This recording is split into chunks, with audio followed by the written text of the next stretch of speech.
This side has got to go ahead. Don't. That's it. You got it. You can come to work next week. All right. I will be here, Bob. I will be here. I know we have made our mark in Los Angeles indirectly. There are a lot of people that have passed through these doors and are beginning to come back again and say hello. Thank goodness. And I'm hoping that we'll be able to expand them. I'm hoping we can eventually do even bigger type of things here. I'm hoping that we'll have a school which will teach children and adults puppetry, along with being able to do it on film, on video type thing. I understand it hasn't been all fun and games just to even maintain the theater here. You've had a couple of ups and downs, and I think we were almost close to a point where it was almost about to shut down. Well, we've been on a pogo stick, believe it or not. We're up, we're down, we're up, we're down. I try to go up, right? I try to go on a pretty level thing in between it all. It takes a lot of money to maintain a puppet theater of this sort.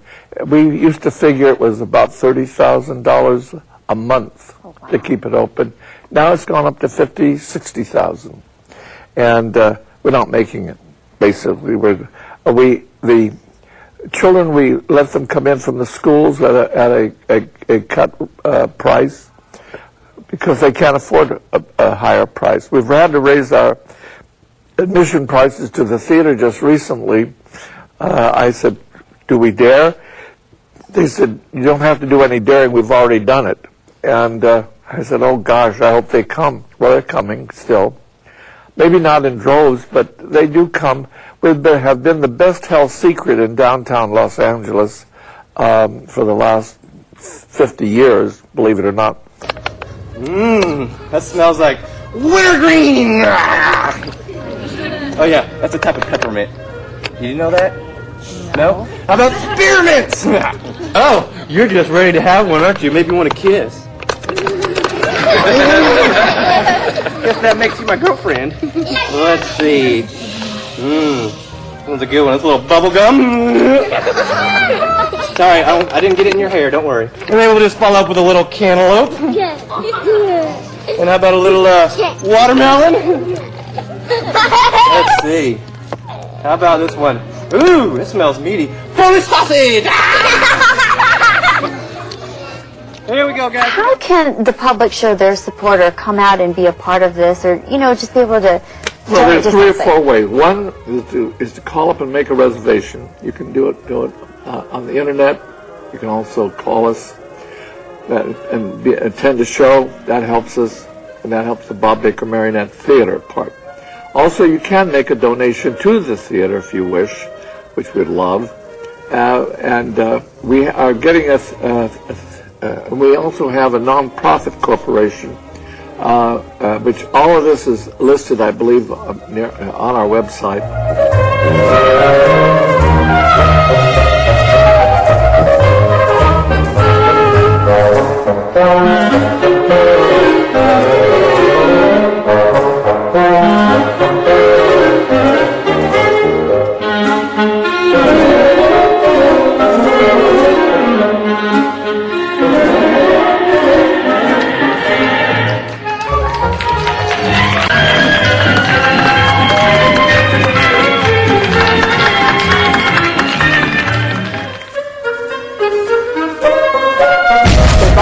Marionette Theater has been a Los Angeles institution for 48 years.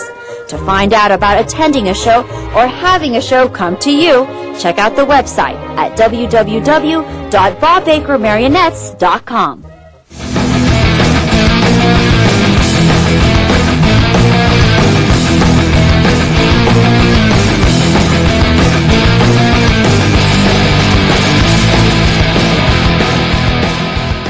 As many people that come through the doors and people that even just come in to take a look at the space always say, this has a great feeling.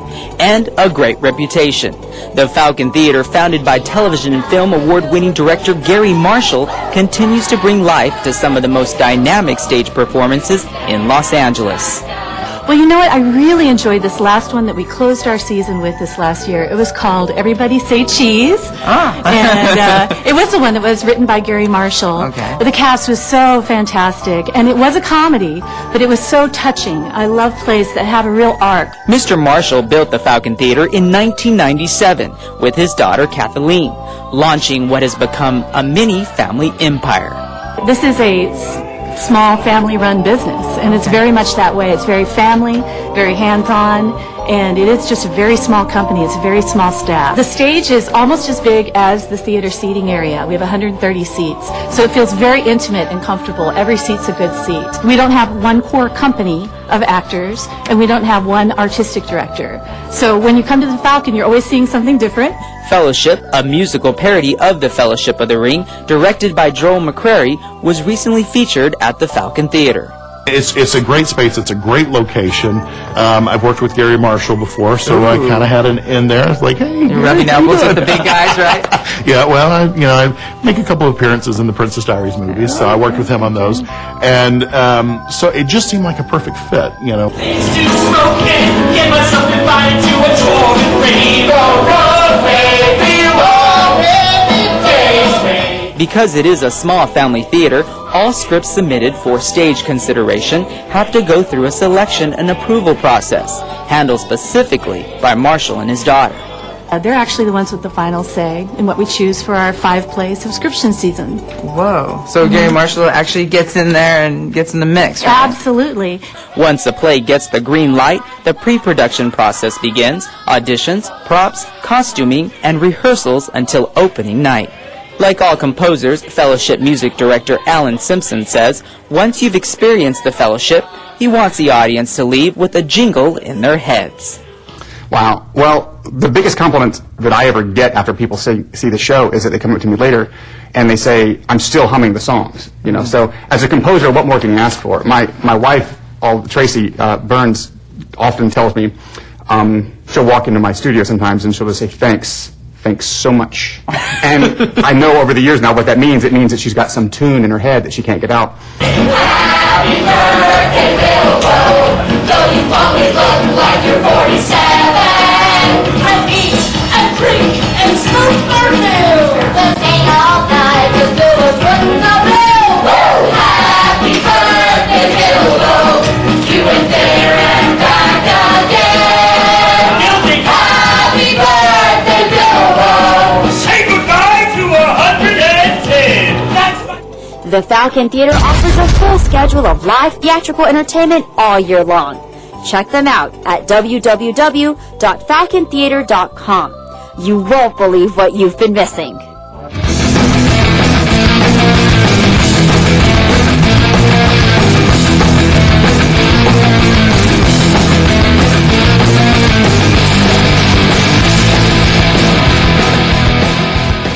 Our goal here is to open the doors of this center to the diverse communities of Los Angeles. The new vibrant LA Theater Center and the Latino Theater Company, located in the heart of downtown Los Angeles, is a destination for those pursuing artistic excellence, as either a performer or an audience member. A laboratory, according to both founder and co-founder Jose Luis Valenzuela and Evelina Fernandez. I think so many times people don't realize how vibrant we are, especially in the grassroots arts community. There's a lot of great art that is being created, and so hopefully, you know, this is a place for those people to come in and shine a little bit. LATC is also the home of the Latino Museum of Art and Culture, the Roby Theater Company, the American Indian Dance Company, and the East LA Classical Theater, with many diverse performances in the works. You know, we're doing the season. This begins in October 9. We do Solitude. We're doing an African-American play called River Niger, which is wonderful. A Filipino play, which is called Ruby Tragically Rotan, which is very nice. And then Latina Andaluz is a one-woman show. That's cool. Yeah, Latina Andaluz, that's a good name. And then La Virgen, and we're doing La Virgen again.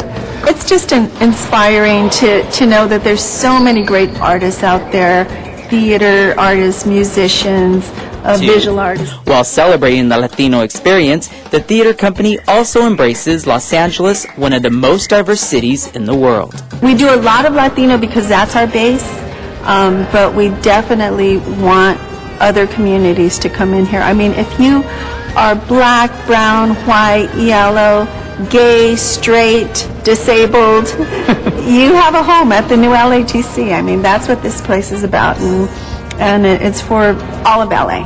I believe our community needs to have places like this, meaning more places. I mean, this is one of the many places that the community should have. The Latino Theater Company isn't just about live theater. They make movies, too. You did Luminarias, is the one that I love. You did such a great job there. Thank you. So you said you're working on another movie that's in post right now, correct? Yeah, it's called Dementia. It's also an adaptation of a play that we did several years ago. And again, we're broaching a subject that sometimes the Latino community is not very comfortable with. And when people come here to actually see one of these programs or one of these events, what do you hope they walk away with? What do you truly, they walk through those double doors and they leave, what do you hope they walk away with? We hope that they walk away with a global vision, you know, that we're on this planet together as communities, you know. Gone are the days where, you know, this is Latino, this is black, this is Asian, this is white. You know, if you get off of a plane at LAX, I mean, that's LA. I mean, you get off and, I mean, there's people of all cultures speaking so many different languages. And that's what we hope the experience is here at the new LATC. It's about, you know, the big picture. To learn more about what's happening with the Latino Theater Company and the Los Angeles Theater Center, go to www.thelatc.org.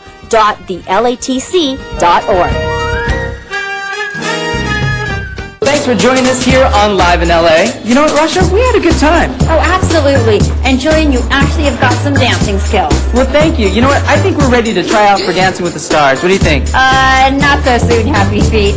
As you can tell, we've had a wonderful time here at 3rd Street Dance in West Los Angeles. That's right. And remember, if it's live entertainment, It's live in LA. Where can you find out about what's live in LA? Here's a quick guide to some of the best resources on the web. The City of Los Angeles offers 2 great destinations. CultureLA.org will bring you to the home of the City of Los Angeles Department of Cultural Affairs, which supports free, high-quality arts and cultural experiences throughout the city. LAParks.org is the website of the City of Los Angeles Department of Recreation and Parks. Take in or take part in live events throughout the city's parks and recreation facilities. The LA Weekly newspaper's website, laweekly.com, offers their LA's Essential Calendar, which features the best in live art and entertainment, nightclubs, and much more. Then there's goldstar.com, featured previously on Live in LA, which not only includes a full calendar of live entertainment, but unique discounts at many locations. ExperienceLA.com is a cultural calendar and trip planner, and offers not only a calendar of events, but links to special events and destinations, and some suggested LA area adventures. Now you're ready. It's not a secret anymore. If you just know where to look, there are hundreds and hundreds of chances to take in the best performance arts in the country. Live in LA.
key item pickup?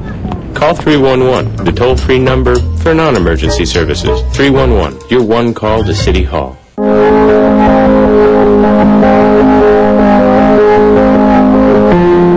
Every day, our brave troops and their families stand up for us. For years, we've asked so much of so few.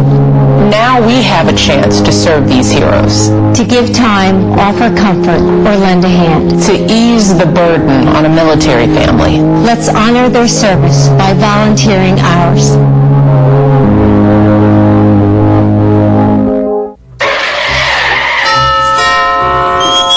Good morning. Emergency Preparedness Patrol. Is your family prepared for disaster? Mom! Emergencies can strike at any time.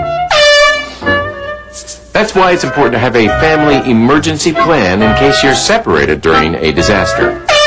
Have an emergency supply kit ready with non-perishable food items such as dry goods, canned goods, and water. Don't forget extra medication for elderly family members!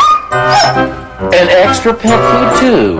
Include a first aid kit, a battery-operated radio, extra batteries, and, of course, a waterproof flashlight.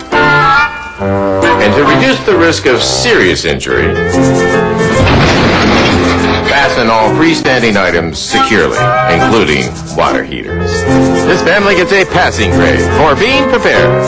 Emergency preparedness. It's an LA thing.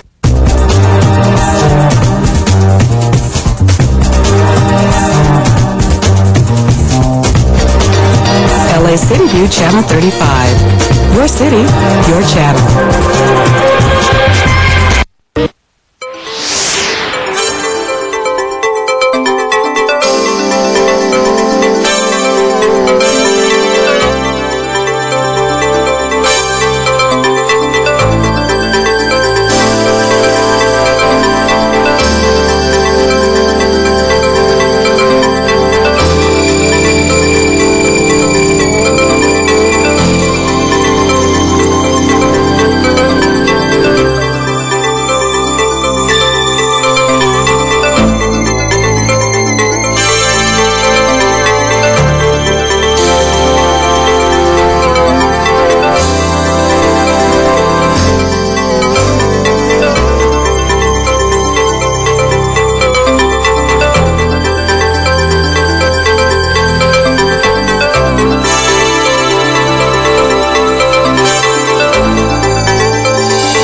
All right, Mr. Smith has arrived.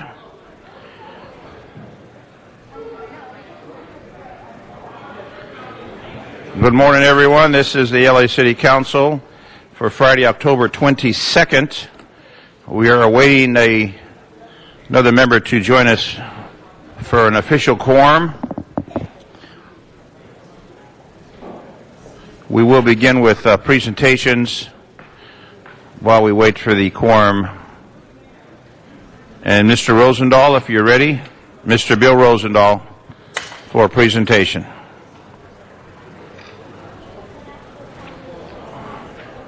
In the chambers, could you please quiet down in the chambers? We are going to start our presentation. Sergeant Arms, can you please quiet down the chambers? We are now going to begin presentations. Mr. Rosendahl. Good morning, and good morning, Los Angelinos. Come on up, Devin.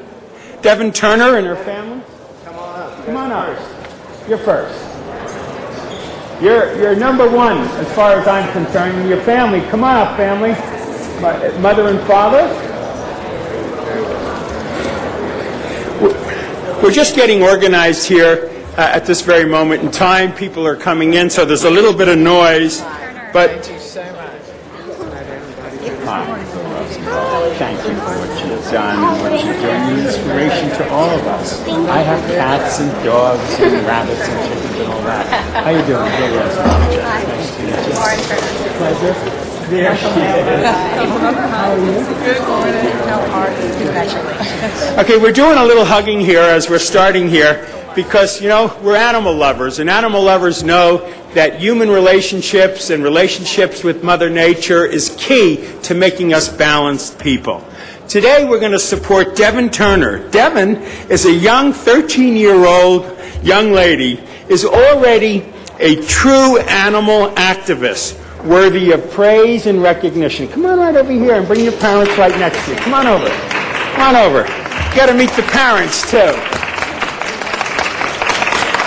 Instead of gifts for her bat mitzvah, Devin asked family and friends to donate money to the West Los Angeles Animal Shelter. To date, Devin's act of generosity has brought in nearly $11,000 in donations to the shelter. Devin included money from her weekly allowance as a gift to the center. At a time when so many cats and dogs and other animals are in desperate need of food, shelter, and love, Devin is truly an inspiration. Devin is a 7th grader at Brentwood School. She's on the middle school tennis team. She studies voice and makes music videos with her friends. I'd like to see those videos. I bet they're great.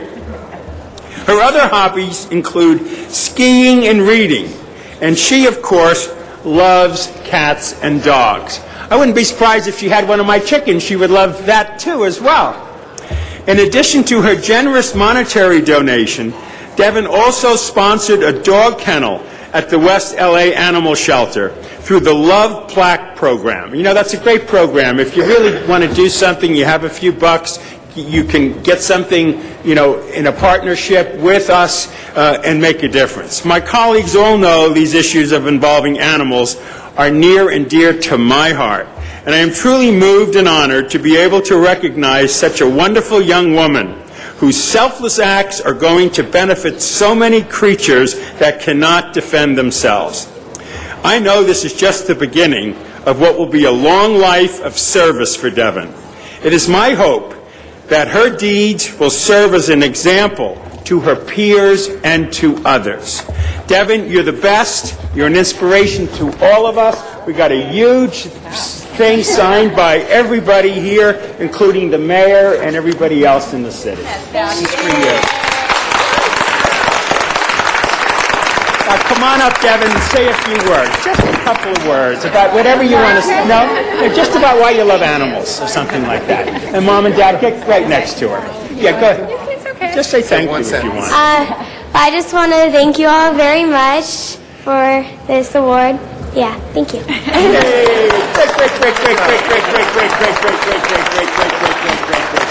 we're going to go on this side over here. Mr. Koretz. You did great. Come on, dear. You did great. I just wanted to say that that was a very Menchie thing to do, and I don't know if she's listening though. So, Mr. Rosendahl, Mr. Koretz is addressing this particular matter.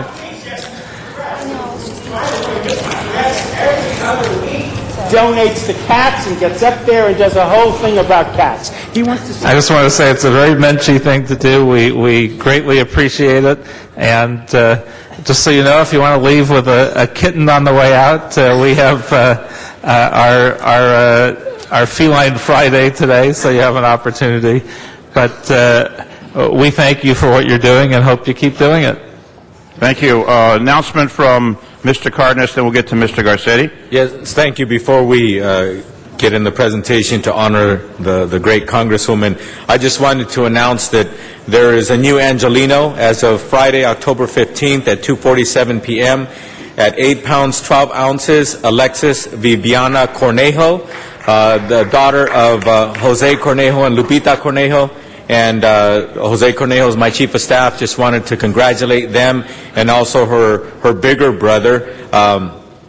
It's now a family of 4 and a beautiful baby, very healthy. So some people have already been communicating with Jose, and so Esteban now has a little sister, and her name is Alexis Viviana Cornejo. Thank you very much. Congratulations. Thank you. Mr. Garcetti with our honored guest. Thank you so much, Mr. President, and colleagues, thank you so much for this honor. Today, as we said in the Rotunda, as we celebrated Diane Watson, that literally the heavens are crying, and we also brought a president to town just to celebrate as well. But we are celebrating the life and service, the legacy of the public servant that we know and love, our Congresswoman, Ambassador, Senator, Board Member, Diane Watson. Please give her a round of applause.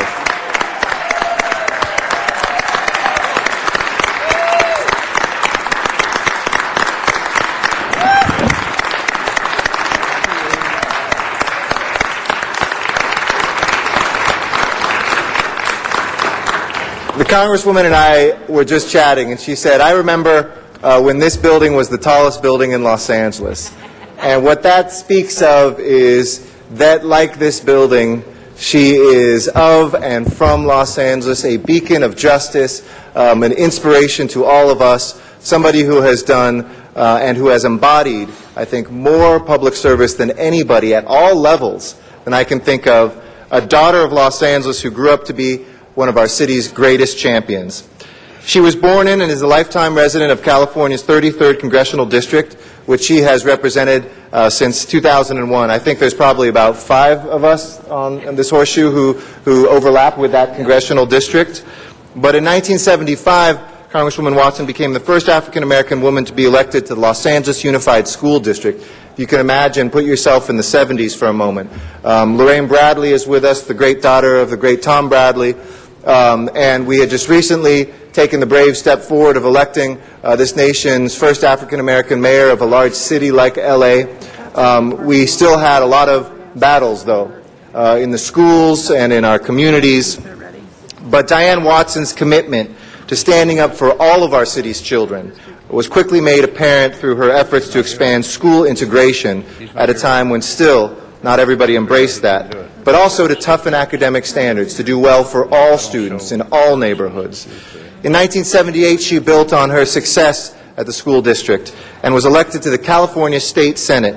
And she chaired the Senate Health and Human Services Committee from 1981 to 1998. Californians and Angelinos are healthier today. There are children who are alive today. There are people with disabilities who have full functioning lives today because of her great leadership on the State Senate as the chairwoman of the Health and Human Services Committee. And indeed, Congressman Javier Becerra, who was with us in the Rotunda, said when the President signed health care legislation into law in this nation, there was a little asterisk on the bottom that said, made possible by Diane Watson, because she literally paved the path for so much that happened.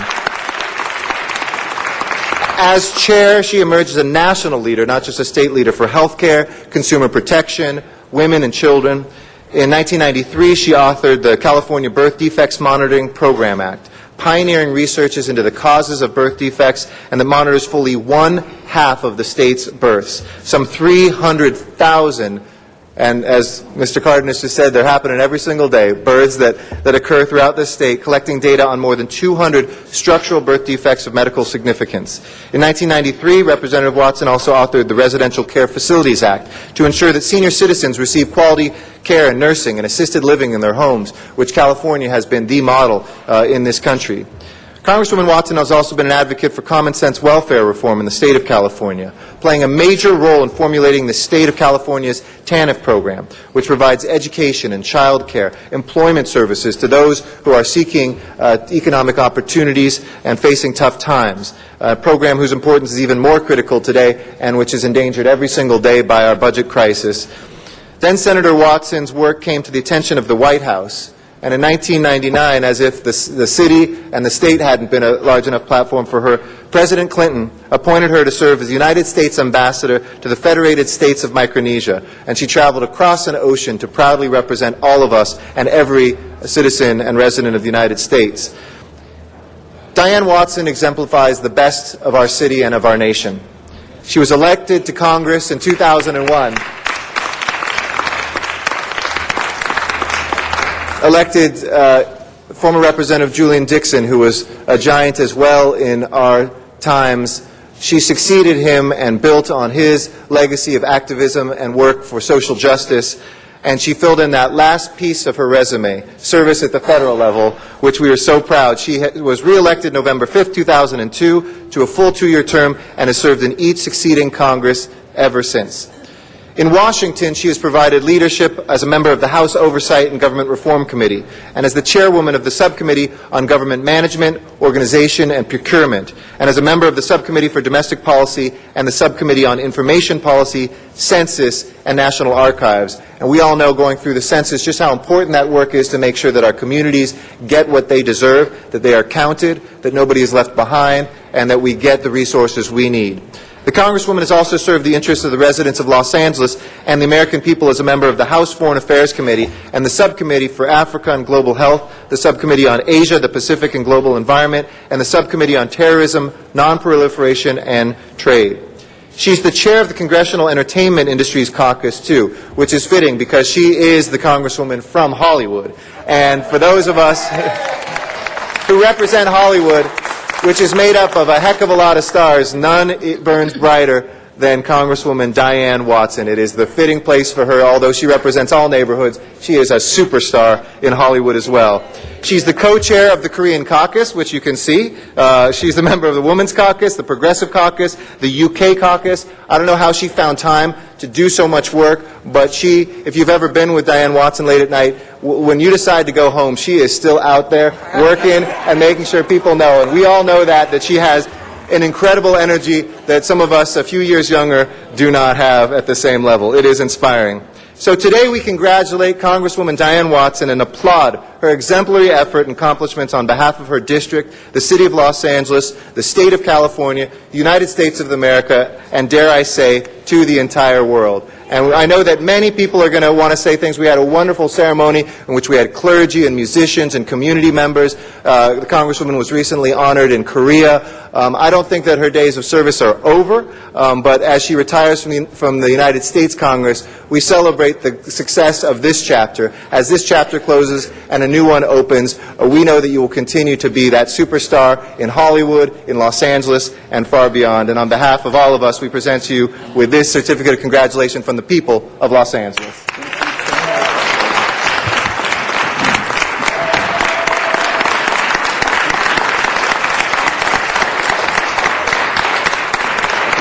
Congresswoman, we have some members that wish to address Ms. Perry. We'll begin with Ms. Perry.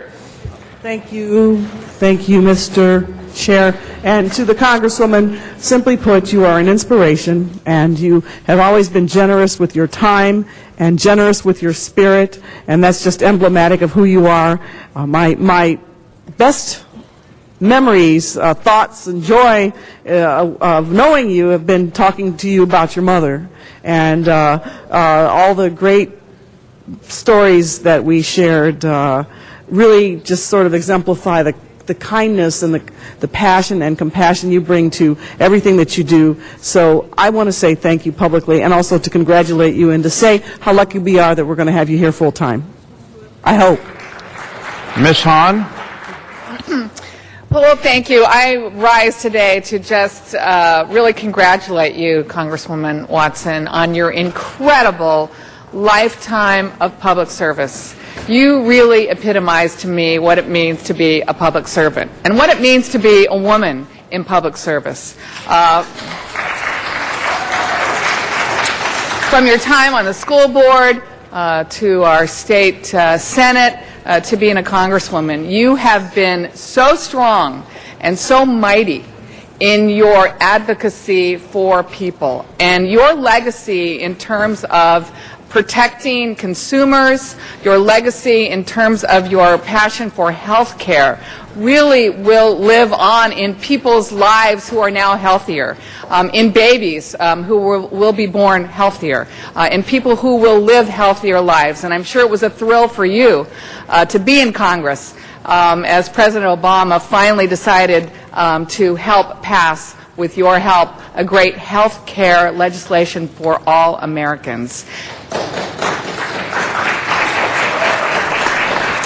And again, just as a woman, I have admired you. You have been an inspiration to me. You have been a political inspiration, but as Ms. Perry said, it was just your personal encouragement that you would give to me over the years. Just a word, a sentence, a kind thought about what I was doing and what I was involved in. And I know you and my father were dear friends for so many years, and really, the Kenneth Hahns and the Diane Watsons, you are cut out of a cloth that I'm hoping those of us in the next generation can learn from and can model ourselves after. So congratulations on a great career, and I'm sure we haven't heard the end of you, and I look forward to seeing how you're still going to be involved in shaping people's lives. Congratulations.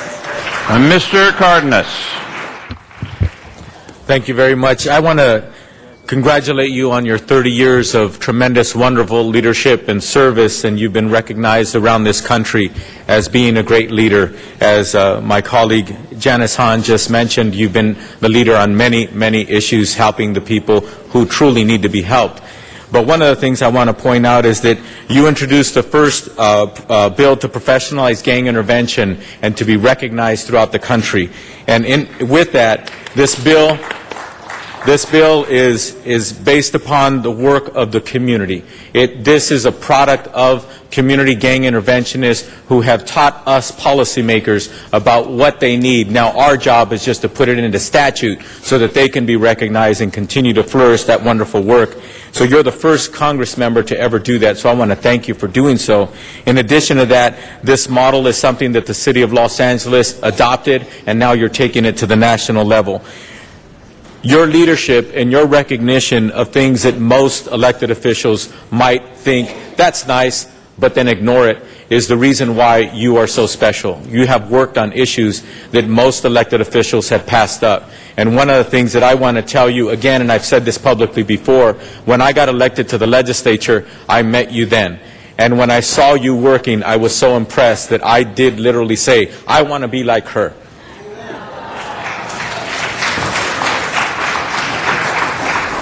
You are definitely a role model for me, and to any elected who's paying attention, we could all learn and grow from learning to be like you. But in addition to that, you did something that I thought was extremely humble. You always deflect and defer your good work and push it on to other people. When you introduced this tremendous bill, you did something that was quite impressive and something that I was just completely speechless when I heard that you introduced a bill with my name on it when it comes to gang intervention. You didn't ask me for permission.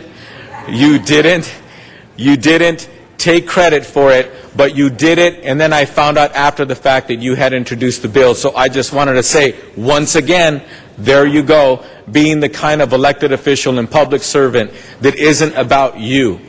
It should never be about me or you. It should be about doing wonderful work. So thank you for your humility for so many years. Thank you for your wonderful work. Thank you for your leadership. And thank you for being a mentor to many of us. God bless you. Thank you. Mr. Rosendahl. The Congresswoman, frankly, is my sister in many ways, and she's been to my house before I was an elected official, and we partnered on my television show over the years, and on a very personal note, we have friends in common. She got to see my animals and see what a nutcase I am on many levels. But we have embraced on absolutely every issue. Politically, as I was doing my television show, it was always a breath of fresh air to have you come on, be honest, with integrity and courage on the issues that really matter to all of us. And as life goes on, we all find new opportunities and new moments in our lives. I never thought I'd be in office. I joined this group here when I turned 60. So I do know there's life after one thing or another. But we certainly want you back engaged in all of the issues that matter to all of us. You've been an inspiration to me, and you're truly my sister. Thank you, thank you, thank you. Mr. Koretz.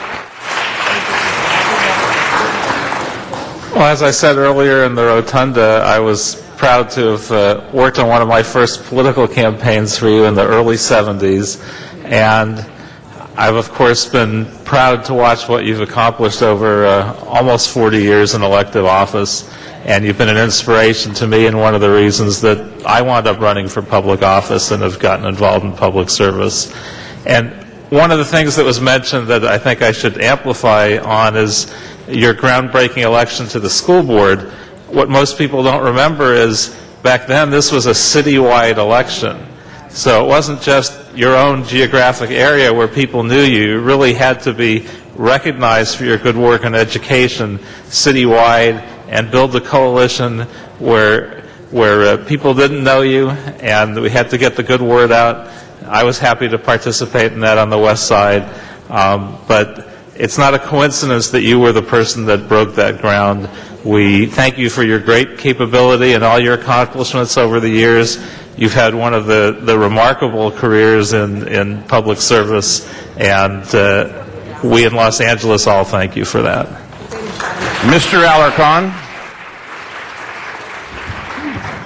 Congresswoman, there's so many things that could be said, and we don't have enough time to say it all. But I just want to reflect on a time in 1993 when I was running for the city council for the very first time, and a group of African American elected officials from Southside came to the San Fernando Valley, to Pacoima, to African American churches to promote the election, to get people to come out and vote.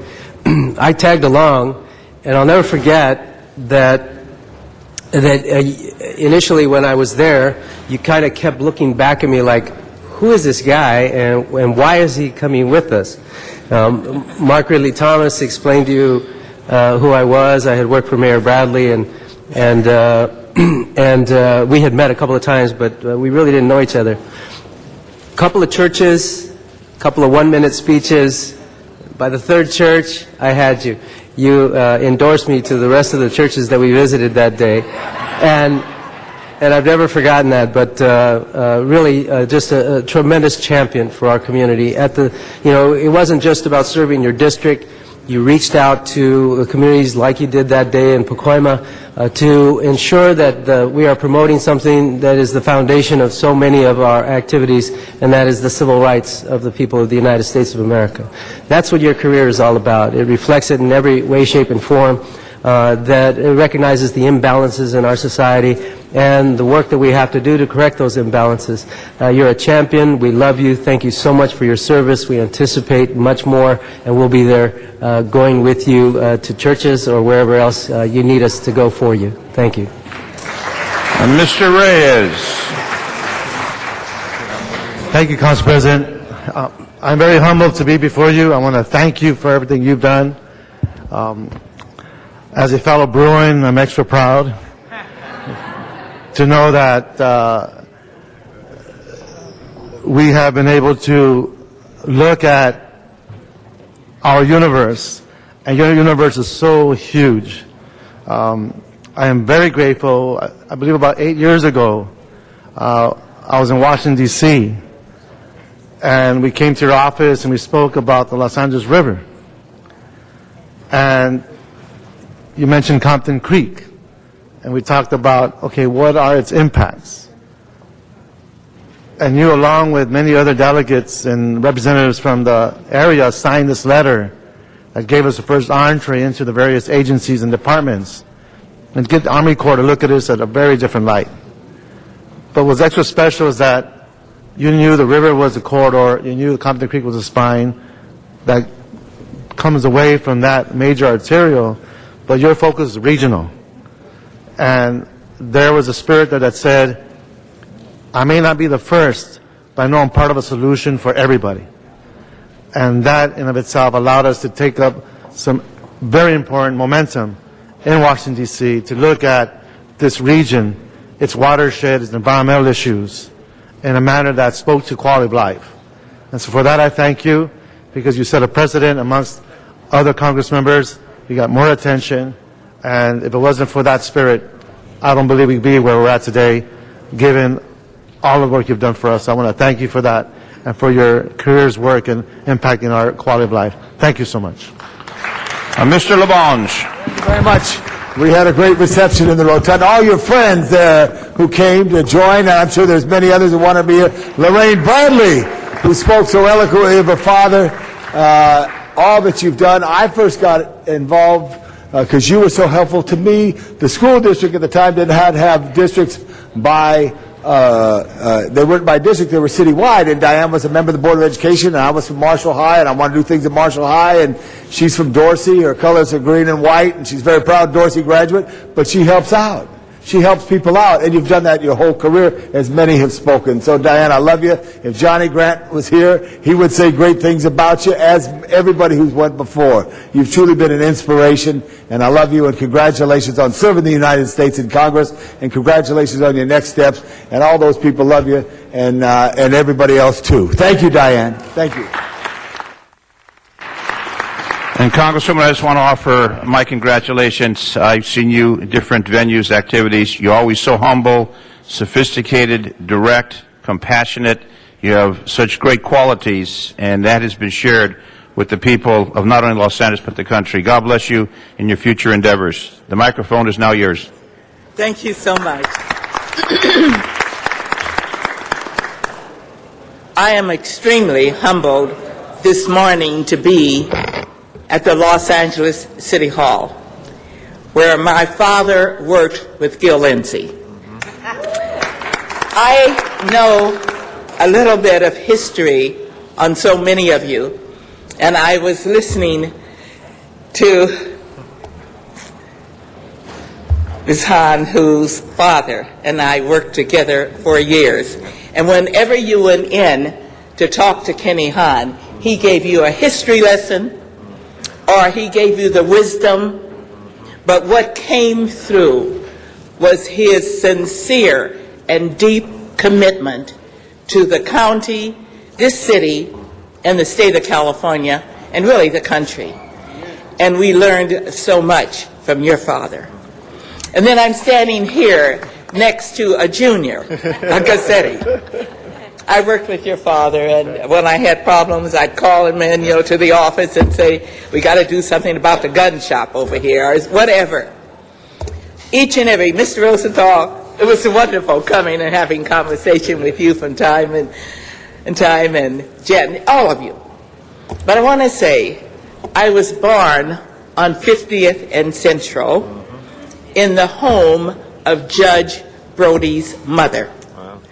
And so, you see, I stand on great shoulders. Tom Bradley was one of the officers that my father, who was a police officer early on, trained. And so, Lorraine, I feel like I'm a family member and I have ownership of Tom Bradley. My father stood 6 feet tall, 6'5". And he came to Los Angeles because he heard that you could run on the beach. 365 days a year. And he came and he met a young woman who had just enrolled in college, Los Angeles City College. We've been on the public and the private dole all of our lives. And her enrollment number was 2003. She was the third person to ever enroll. However, 4 children later, she went back to graduate from there with my youngest sister. Wow. So, you see, I have roots in the city of Los Angeles. I have roots in the city hall. And I was telling a group of South Koreans as we were looking out of the upper windows, I said, you know, this was the tallest building in town, and the next day we had an earthquake. And I was telling them how you could not build more than 7 stories because of our conditions here. But we learned to mitigate that. We build on rollers so that we roll, and you can see these high rises. So I'm part of the history of Los Angeles. And to stand in this hall is very humbling because everything you say about me, I can get back to you. Because you're the ones who make the policy for the greatest city, I feel, in the world. And when I travel, Eric, abroad, and many of you know I worked abroad for many years, and as I travel, I said, I represent Los Angeles, and people nod. And Culver City, and they smile. And Hollywood, and they absolutely get up and cheer. That's right. So I attach my star to Hollywood. But Hollywood is part of the city of Los Angeles, the greatest city in the world. And thank you so very much for these honors. It's very humbling. Thank you. The great Diane Watson, ladies and gentlemen. Yeah. We'll take a group picture here. And then we can ask all members just to come to the well for a second. We're going to do a group photo. Let's swing the chairs around.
Mr. Clerk, before we do the next presentation, we'll do the official call to order of the council. Welcome to City Hall, council chambers.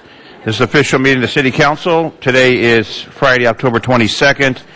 We meet 3 times a week, Tuesday, Wednesday, and Friday. All meetings are open to the public. For those who cannot make to City Hall, we are televised via Channel 35 or viewed on the internet, www.lacity.org. This meeting is now officially in session. City Clerk, please call the roll. Alarcon, Cardenas, Hahn, Weezer, Koretz, Krikorian, Labange, Parks, Perry, Reyes, Rosendale, Smith, Wessenzine, Garcetti. 13 members present and a quorum, Mr. President. First item of business, please. Approval of the minutes. Mr. Garcetti, second by Mr. Smith. Commendatory resolutions for approval. Mr. Alarcon, seconded by Mr. Cardenas. Mr. President, do you wish to go back to presentations or run through the agenda?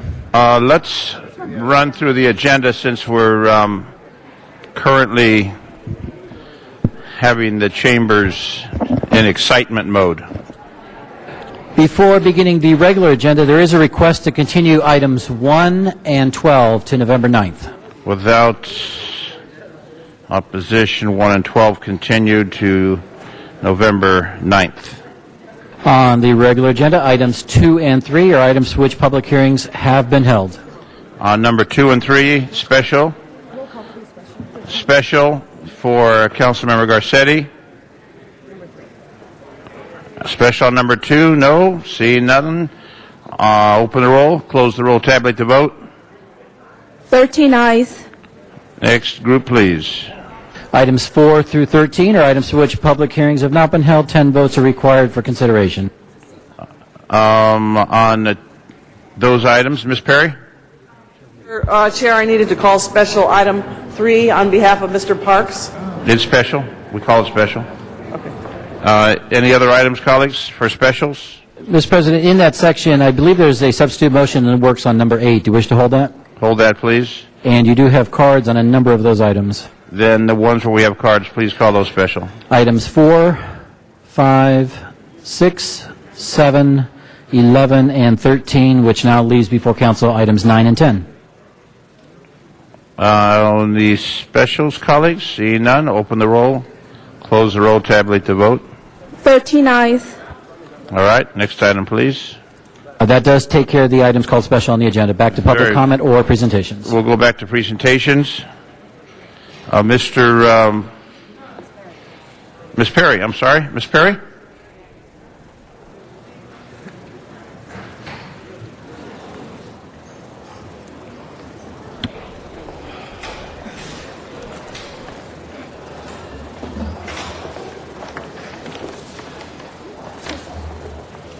Hi, everybody. Hi. Come stand up next to me.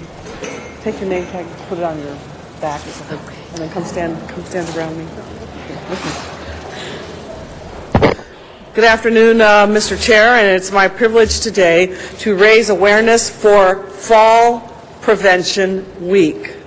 I am joined today by the Fall Prevention Coalition, made up of individuals from the Fall Prevention Center of Excellence at the University of Southern California, Presbyterian Homes, and the Los Angeles Fire Department. Fall Prevention Week is observed on an annual basis during the first week in autumn and is filled with events encouraging healthy, safe, and independent living with different ways to stay active and to reduce fall risks. During the week of September 19th through the 25th, 2010, the Fall Prevention Coalition, Los Angeles educated, Los Angeles culturally diverse, older adult population, and service providers about ways to reduce fall risk with handouts translated into Armenian, Chinese, Korean, Russian, and Spanish. In 2008, the Senate, United States Senate Concurrent Resolution 77, authored by Senator Alan Lowenthal, established an annual Fall Prevention Awareness Week in California.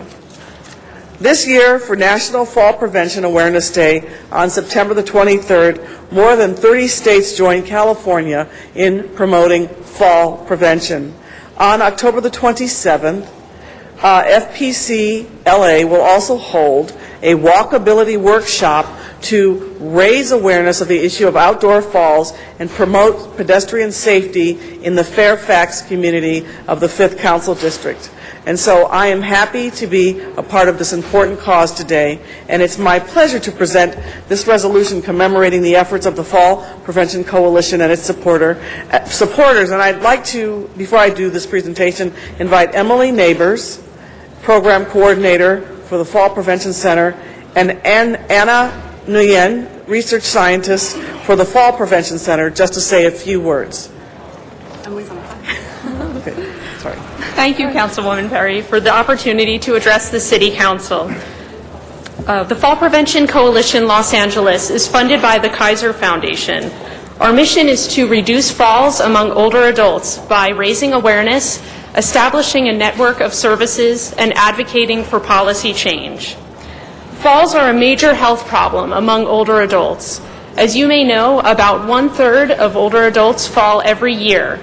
In LA, that's about 150,000 people over the age of 60, or about 3 people every minute. Falls are a leading cause of injury, loss of independence, and death among older adults. Falls can take a huge toll on older people, their loved ones, and the healthcare system. Our coalition members represent diverse organizations, including the City and County Area Agencies on Aging, the City and County Fire Department, numerous nonprofit organizations, service providers such as Southern California Presbyterian Homes, and older adult advocates. Another one of our upcoming coalition activities is our Walkability Workshop, and my colleague Anna Nguyen will speak more about that. Thank you, Emily. We're very excited to host our Walkability Workshop in the Fairfax District this coming Wednesday. We chose that area because the LA County Department of Public Health recently identified the top 20 zip codes with the highest fall-related hospitalization rates. And the Fairfax District's 90036 zip code ranks number 5 in LA County. The nationally recognized Walkability Workshop is designed to mobilize the resources necessary to make neighborhoods safer and more pedestrian-friendly. Local business owners, city representatives, advocates, and residents will be able to develop an action plan. The Walkability Workshop also has the support of the Fairfax Business Association and the Mid-City West Community Council. We would like to thank the City Council, especially Councilwoman Jan Perry and her staff, for their support of our work, and we look forward to continuing to strengthen our partnership. Thank you very much. Thank you. Thank you very much. Thank you, Mr. Chair, for giving us this opportunity to do this. So I will present the certificate to them, and we're complete. Thank you. Okay, thank you. Thank you, Ms. Perry. Thank you. Congratulations. We'll go in the back. Our next presentation, CD5, Mr. Koretz. Mr. Koretz. Okay, now let's go in the back. Get your personal. I'll go in the back. Take a more formal photo. Looks like Mr. Koretz has twins this morning.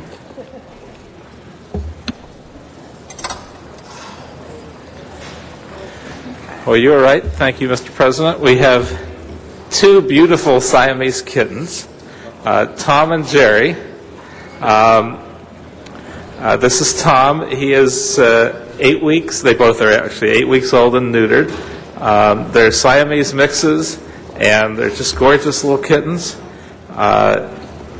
He is actually a little bit more like an orange tabby as well. And his number is A1161731, and this is Jerry. Actually, this is Emily holding Jerry. And his number is A1161823.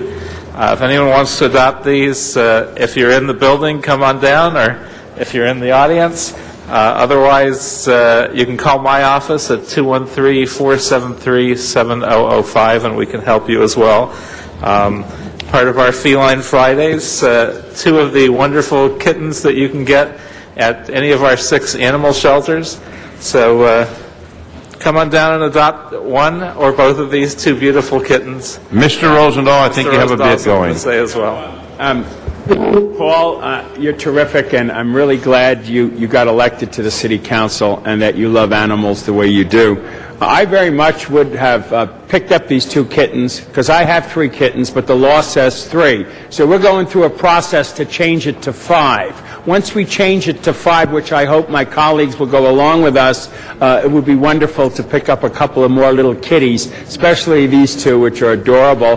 The last little ones I got was a year and a half ago, and so now I have 3. I have Black Lady, who's 14, and 2 young ones. So let's change the law, and you'll get another buzz out of me for 2 more little kitties. Thanks. Thank you. Should I save these 2 for you in that eventuality? Should we save these 2 for you, Bill? Mr. Rosenthal, he wants to save them for you if you wish to do that. Well, the question is, how long will it take for my colleagues to move this law through the process, make the law, and post the law? They won't be kitties anymore, the way we take time around here. All right, thank you. Thank you, everybody. Thank you. And again, if anyone's interested, they are available today here at City Hall. Our next presentation, CD14. Mr. Weezar.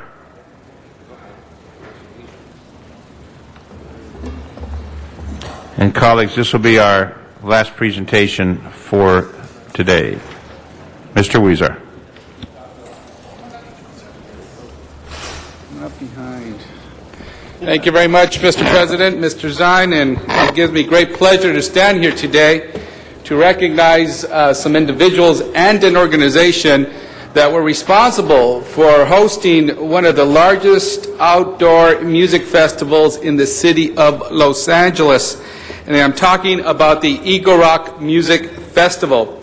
I have with us here today Damon Dennis, the board chair from the Center for the Arts, Bob Gotham, a board member for Center for the Arts and also president of Terra, Michael Schlitter, from another board member for Center for the Arts, Julia Salazar, executive director for Center for the Arts. Welcome, Julia. And staff from Center for the Arts, Renee Dominique. Welcome, Renee. Brian Martinez, Megan Kaddish, and Laura Marchetti. Welcome, and let's give them all a huge, big round of applause to thank them for the work they did on the largest music festival in the city of Los Angeles, the Eagle Rock Music Festival. Thank you so much.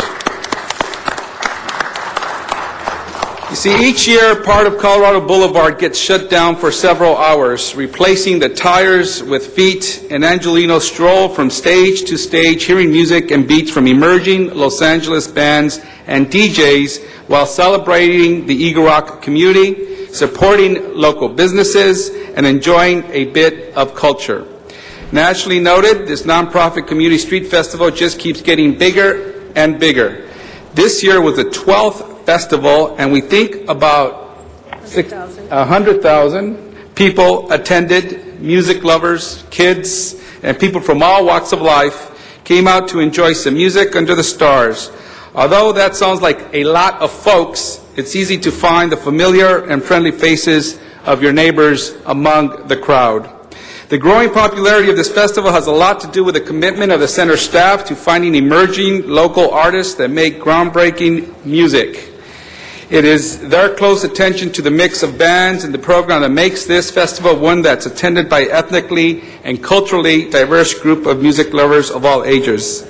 One that reflects the complexity and beauty of Los Angeles' many residents, and that makes the Eagle Rock Music Festival a local event with a citywide appeal and audience. For all these reasons, it is my pleasure to present this resolution to the people who made the music festival happen.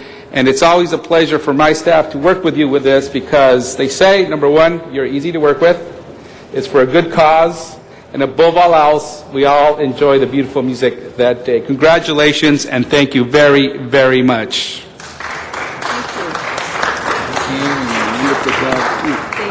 Can I say a few words? Sure, yes, absolutely. That's for you. Anybody else want to say a few words? Hi, my name is Julia Salazar, and I would like to thank the City Council and especially Councilmember Weezar for this prestigious, it's not an award, acknowledgement, recognition. And I'd like to thank my staff and board members who are here. The Eagle Rock Music Festival is very special. It's a night of all kinds of music. It's very magical, and it tends to draw people from all walks of life. We have very young children to people in their 80s. We have every ethnicity. We have, it's just a very peaceful, magical evening of music.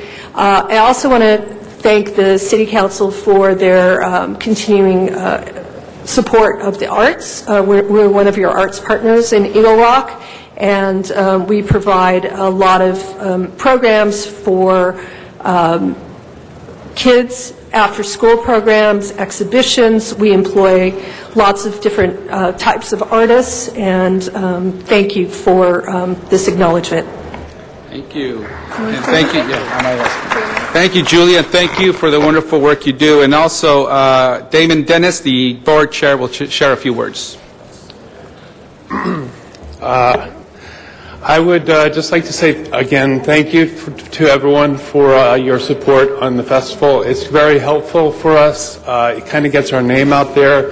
It helps us get funding from different businesses. So it's very helpful to us too when you guys help us out. And I just wanted to say when I started, I've been on the board for 10 years. I've been to the music festival all 12 years, and it started just inside all the businesses, and we'd have people on guitar and DJs, etc. And then it kind of grew and grew, and then the city closed the road a little ways, and it just they were supportive the entire time. And it's really helped us out to get our funding so we can do the things for the children in the area, and that's all I wanted to say. Thank you very much. And as he mentioned, about 4.5 years ago, this event was conducted on the side streets to the main quarter, Colorado Boulevard, but because of the city's support, it was able to move to half of Colorado, and now it's all of Colorado, where we enjoy 100,000 people visiting the beautiful community of Eagle Rock. And the business owners tell us that that day is perhaps their busiest of all year. But it's not only that, it also brings people back once they see the wonderful restaurants and coffee shops and everything else that people could go do on Colorado Boulevard. Now we have one other person that's going to share a few words, Renee Dominique, and she is the Director of Development. Overall, she always gets that when her name is announced, and overall a great person. Please welcome Renee Dominique. Thank you, Councilmember Jose Huizar, and thank you, LA City Council. I am a Eagle Rock resident. I have been pretty much my whole life. As my coworkers, I graduated from Eagle Rock High School and then Occidental College. Eagle Rock's been a transitional neighborhood, and it's one of the neighborhoods that's gotten better because of nonprofit arts organizations such as Center for the Arts Eagle Rock and many, many other programs.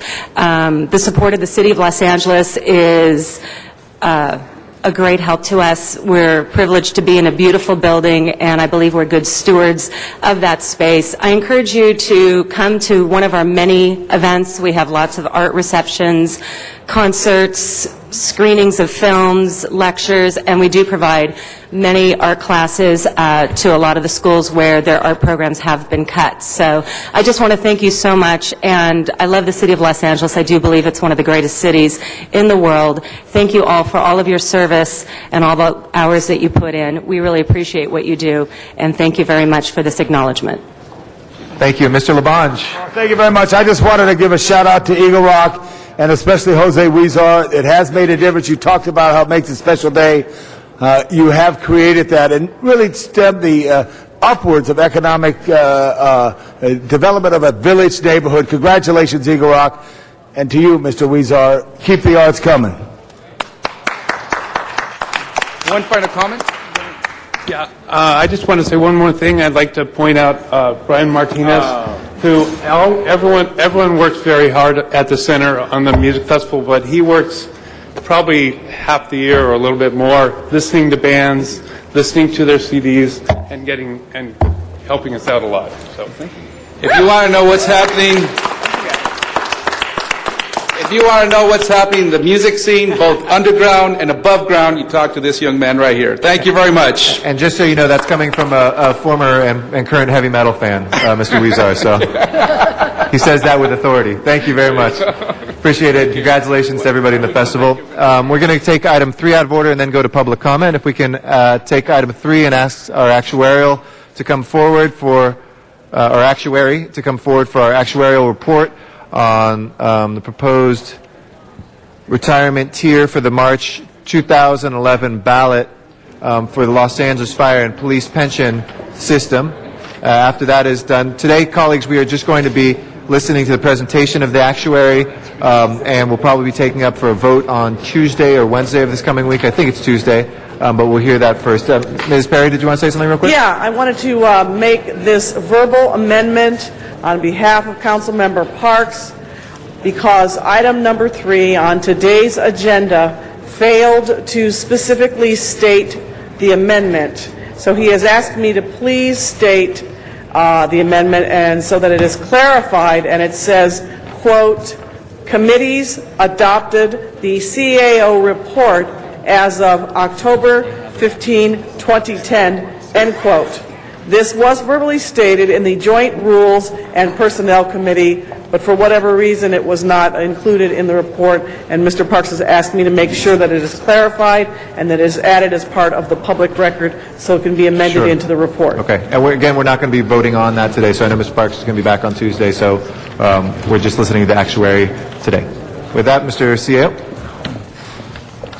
Good morning. I understand this item will be voted on next week, but as required in the charter, we do have the actuary here who has conducted an analysis of a variety of options regarding the sworn pension change, including the one we're recommending. So we'll have him give a brief overview of that in about 5 minutes, and then I understand the item will be continued. Okay, thank you. Good to see you again. Okay, thank you. Welcome back. Paul Angelo with the Siegel Company. We're the actuaries both for the Fire Police Pension System and also advising the City Administrative Office. You have an actuarial report on the proposals. It's dated October 14th. It actually contains 6 different sort of variations, but the basic new tier is on page 1, and it shows a comparison there between Tier 4, Tier 5, and the proposed Tier 6. The principal change is that under Tier 4, a sworn member with 20 years of service receive a pension equal to 40% of salary. That was increased to 50% under Tier 5. Under the proposed Tier 6, that would go back to 40%. However, Tier 6 is not the same as Tier 4 because after the 20 years, under the old Tier 4, your benefit was capped at 70% of pay. You basically accrued an additional 3% per year to cap out at 70% of pay if you had 30 years of service. Under Tier 5, you could continue to accrue at roughly 3% per year all the way out to that 33rd year. That got you to 90% of pay. And so the Tier 6, in effect, gets to the same benefit at the end of 33 years by having higher rates of accrual in the later years. So at 20 years, Tier 6 looks like Tier 4. At 33 years, Tier 6 looks like Tier 5. Okay. There are some other changes. At the bottom there, the average final pay is going from 12 months to 24 months. And then a crucial change is currently there are no member contributions for the retiree medical benefit, the health benefit. This would add either 1% or 2%. The proposal has the 2%.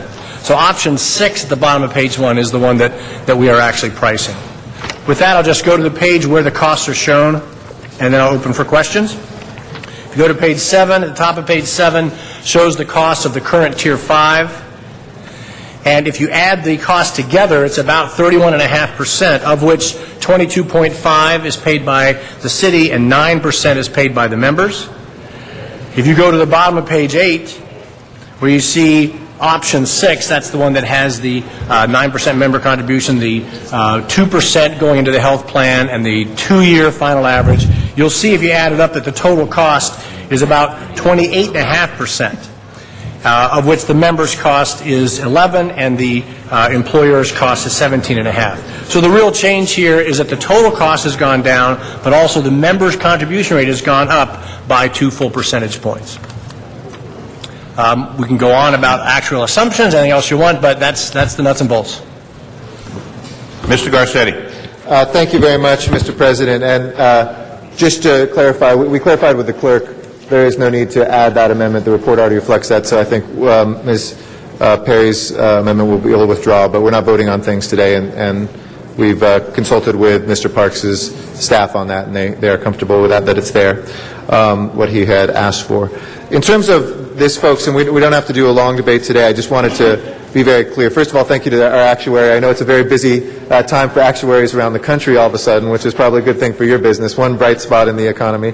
But this was very important. I want to thank our sworn partners as well, both from the Police Protective League and UFLAC, for sitting down with us, listening. I know, one is saying yes, one is waiting, but just in articulating what it is that you think will keep us competitive, will continue to attract the right law enforcement professionals that we need, but also step up and deal with the reality right now of our economic situation and do the responsible thing. I want to say a couple other things, but I want to add something as well to request of the City Attorney. I would request the City Attorney to include language to allow the Council by ordinance to amend Tier 6 to allow members of other tiers to elect to transfer to Tier 6, provided it is actuarially cost neutral. And the CAO has been consulted about this and is comfortable about this, and I think there's consensus about this as well. But also request the City Attorney to include a provision to allow unclaimed monies to revert to the to the plan to avoid escating to the state, so that it would go to the plan, not to the state, which I think is really critical to us as well, since we've been the victim of many state grabs of our money, not least of which was in this last budget. There's some interesting things in here. We don't have to go into great detail about them today, but one of the things that was interesting about as we looked at certain things was there's been a lot of clamor for folks to do defined contributions instead of defined benefits. This actually saves us more money changing this on a defined benefit than moving to a defined contribution. So I know a lot of people ideologically out there want us to do things on pensions for this reason or that reason because they just believe inherently.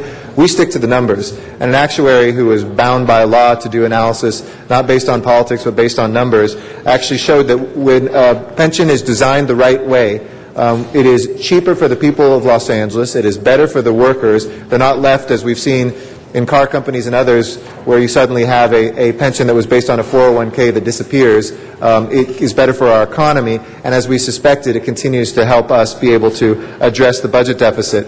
Again, colleagues, as we look at a $319 million deficit for this coming year, pensions by themselves will not balance this year's budget. We have some very difficult decisions to make on how we're going to do it, because the estimate of this, which we prepared in the ERC, which the mayor had a press conference of following with the work that we had done in the ERC, and he embraced as well, which we all have unanimously there, is estimated by the CAO for every 1,000 hires to do over 30 years of saving $173 million. But to be clear, for the first few years, as we're just beginning to hire, there's very little savings. It might be $1.5 million on an average year for 1,000 midway in that 30-year process.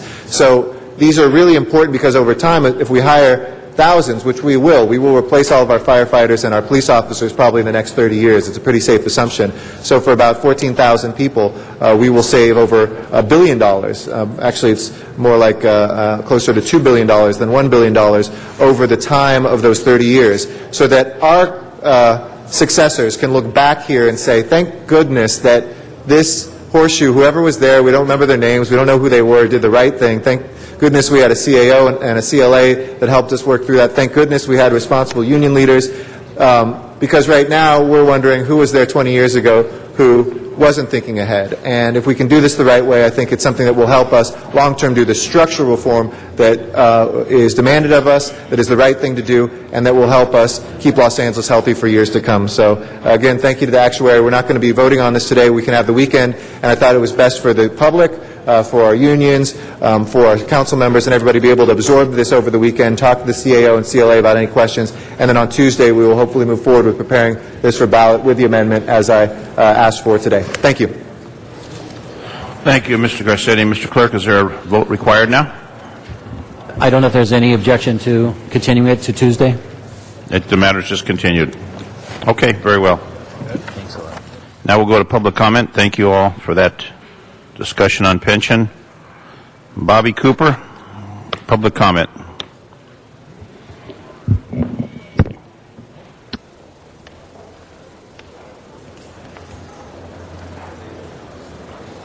Good morning, gentlemen.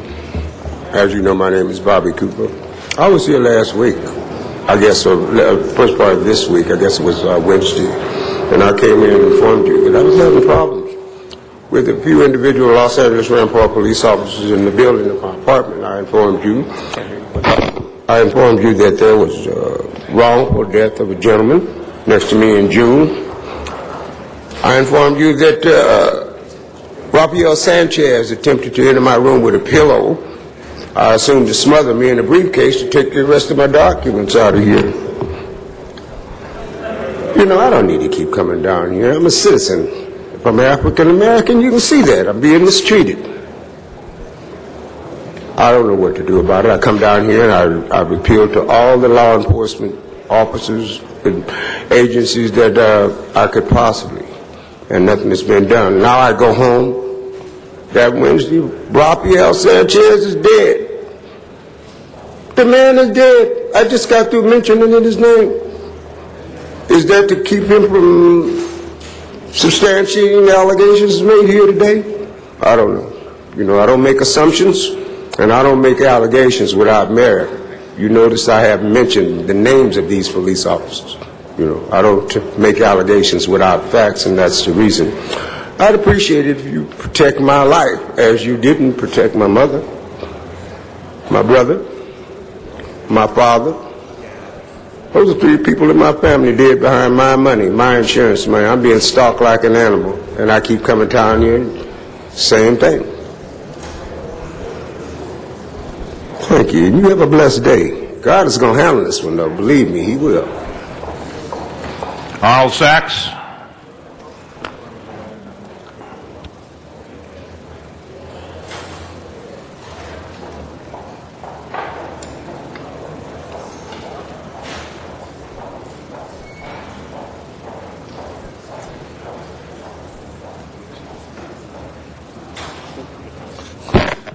Thank you. Good morning. Fascinating meeting on Wednesday, especially regarding the airport, another airport fiasco. I have to admit, Councilman Cardenas, you surprised the hell out of me with your accusations regarding the awarding of the contracts. That the management of the people doing the certifying or doing the judging was sitting in the room. And I thought to myself, where have we heard that before? And then I got it. That was at the airport with Gina Marie Lindsay and the architects. Remember? You had her in here. The architects, they chose an architectural firm. Then they had another round of judging, and the scores went from 4-1 to 5-0 to a different company, and you brought her in here and you said, you got to stop that. You got to be more open and transparent in your deliberations regarding these contracts. You were brutal cross-examination. She actually got her name right. And what happens? More contracts come up at the airport, and the same BS occurs. What a job by the council. But the good news was, Mr. Rosendahl, $10 billion worth of renovations, and not a penny for public transportation. So you've gone from $3 billion to $5 billion to $8 billion and $10 billion, and not a penny for public transportation. And according to the last poll of travelers, LA ranks 19th out of 20 airports. This was in a newspaper article in the LA Times. They even had a picture of the monorail at Detroit Airport, where they're closing down neighborhoods because it's so poor. Nice job, council. John Walsh.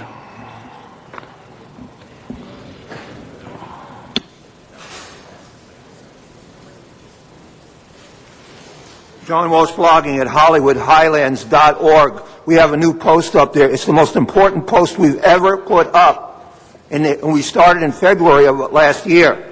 Has the $120 million Meg Whitman has spent on TV commercials bought her immunity from TV newsrooms covering the story of her son's arrest record?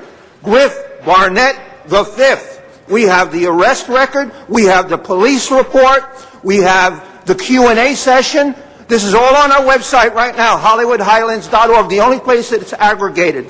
And when she was Q&A'd, and we have that tape, and asked if any member of her family had an arrest record, she said no, only traffic tickets. It's on there right now. And who did he beat up? It was an assault. It was an assault on his girlfriend, Griff Barnett V, and his girlfriend was an Hispanic woman. Read her version. It is no place in America put together except on HollywoodHighlands.org. If I'm lying, my credibility is destroyed. His picture is up there. Everything is up there. Am I a plant from Jerry Brown? No. I have said that Stephen Glazer has lied to the San Francisco Chronicle. He is the campaign manager of Jerry Brown, and he is the one that has used the word whore. It is his voice. That we are as angry at Whitman as we are at Brown. The truth is out there. HollywoodHighlands.org. You will find that Meg Whitman is a liar. And her other son is no bargain either. And if she can't run her family, she can't run the state. HollywoodHighlands.org. Shame on the mainstream media. Matt Dowd. Thank you. You know, it's the greatest day of all, finally, in the city of Los Angeles. I can trump Tom LaBonge because I just beat Tom LaBonge's permit system at Venice Beach with an injunction from federal court. His very best friend, you can tell Tom LaBonge, Harry Pregerson's son, Dean Pregerson, said Matt Dowd and Zuma Dog are right. You shouldn't have to give your name to the government to do free speech. And the amplifier ban was illegal as well. So we won an injunction against the city. Thank you, America. You're welcome to come back to Venice Beach now without interference from the city. And see, the key words in the injunction are that there was intervening authority, because this was Judge Pregerson of Mr. LaBonge, if you can tell him. See, he created that ordinance you voted on, and that was the city's main argument in defense. Oh, the judge created this, so it has to be legal. But in the meantime, I can tell you, and you can tell Mr. Rosendahl, so I'm compliant with the code, that in the meantime there was the Ninth Circuit intervening lawsuit. And if I can read it, and I'm just like a bum off the street, in all honesty, look at me, that's what you think. Channel 35 loves me because I'm the underdog and I won and we were right. You know, and here we are, and now we're in the Ninth Circuit on the Michael Hunt shea butter. That's my other federal case. We all got all the way to the appeal court. How many people filed and won an injunction in federal court and got to the Ninth Circuit on their other case, which is still alive? So I just want to move forward, Bill. Go to the table. Find something that works. I understand the federal law, apparently, because the federal court said I did. So let's just do it. Our next speaker is Walter Bechtel.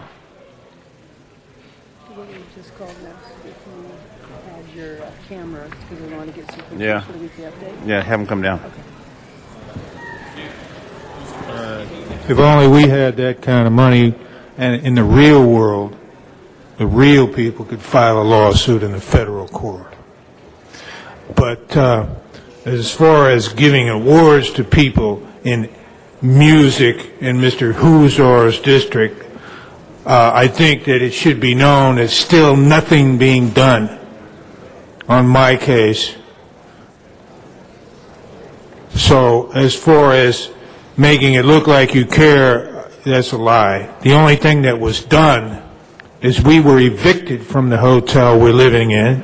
We're living in at the Ford Hotel. Everybody living there had their rents doubled and tripled, and with a loophole bypassing the city's own rent stabilization ordinance. Despite what HUD law says, they are converting the hotel to a semi-board and care facility. 60 units are going to be for, quote, family and other persons who are going to be living at the Ford Hotel. Obviously, these people are going to be taking care of the disabled person.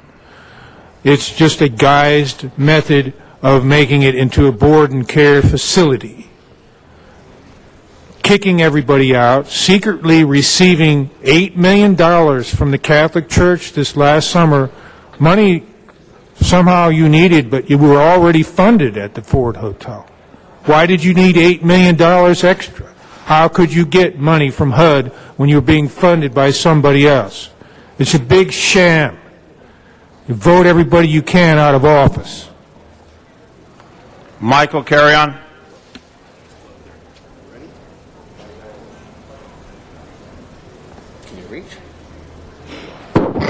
Yes, my name is Michael Carrion, and I just had a few questions. When you say that the members have to leave the room and excuse themselves, why do they go in the back room, and yet when you say they're in the chambers, they're in the back room? The city attorney should look into this before you get sued once again for more money. You can't have it both ways. I'm in the back room, so I'm not in the chamber, and I'm in the back room, and I'm in the chambers. We want somebody to explain that to us. It's real simple. Yeah, he probably can explain that to me, my grandson, because nobody here can. You cannot have your cake and eat it all the time. You've got people coming up here making a mockery of you, and then you get upset about it. They come in here and they waste your time, and then you get mad. The public sees this. And sometimes we see it on TV. And when you get humiliated, you get upset. And that's kind of fun. It makes the circus go round and round. I've got about 3 or 4 dozen calls when you had a boot on a police vehicle. I came to you and told you that you had a problem there on the corner of police parking illegally. Did anybody get up off their chair to do anything about it? Not one person. You ignored it, and you let the crime go on by LAPD breaking the law. Someone took it upon himself to put a boot on an LAPD vehicle. It's the funniest thing that I've seen in the Times in a long time. I think every officer that breaks the law and parks illegally should get the boot from the police force. But our police captain doesn't have the guts to do anything about it. They just allow them to continue breaking the law on a daily basis. Zuma Dog.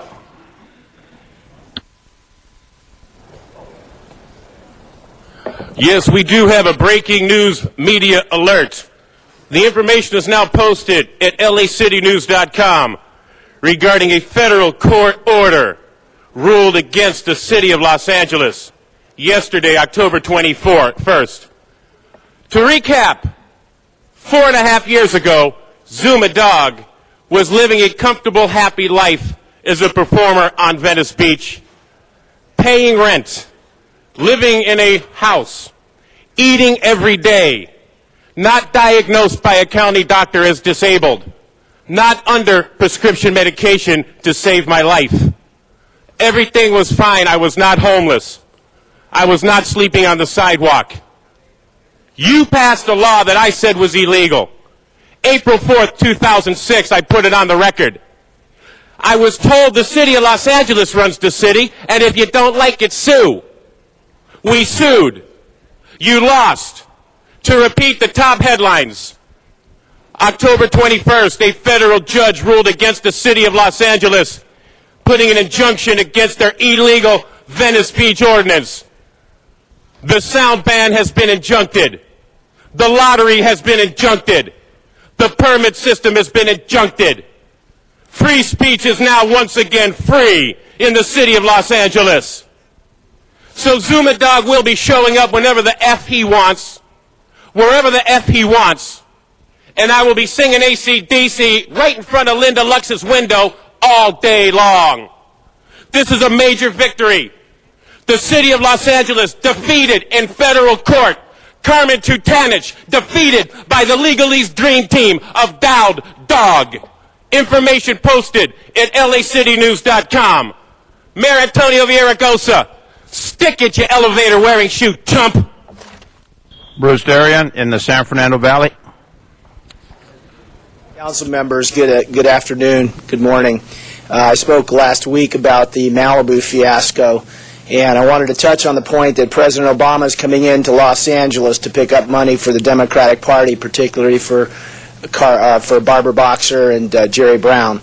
I want to take issue with this, that one of the reasons small communities like Bell are brought under the limelight there or under the spotlight for government corruption, and not that in Malibu, is that Malibu comes in with big money election time and fills the coffers of these particularly Democratic politicians that cover up massive government scandal, where the taxpayers here in Los Angeles have footed the bill on a 10-year contracting project in building Malibu Pier and have frauded the whole thing. These are Los Angeles contractors. Let me be clear here. Superior Gunite, a Los Angeles contractor, District 7 in Councilman Alacon's district. Okay? These people have falsified the documents, no bid contracting, and they have falsified and have cost the taxpayers millions of dollars. Barbara Boxer has been written to about this. Jerry Brown has covered it up as the Attorney General. Bill Lockyer covered it up as the Attorney General. It is a massive California scandal. It needs to be outed. You have the Los Angeles Times that have covered this up. They wrote many stories about the Malibu Pier, but they would not investigate it. They would not look at the hard documents and show that it is a sham.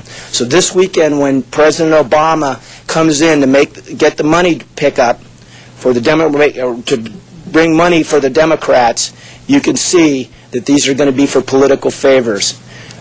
Government corruption needs to be outed on every level, and I hope that the voters here will vote against Barbara Boxer and Jerry Brown. Thank you. That completes public comment for today. Mr. Clerk, next item, please. Item 4, called special for cards.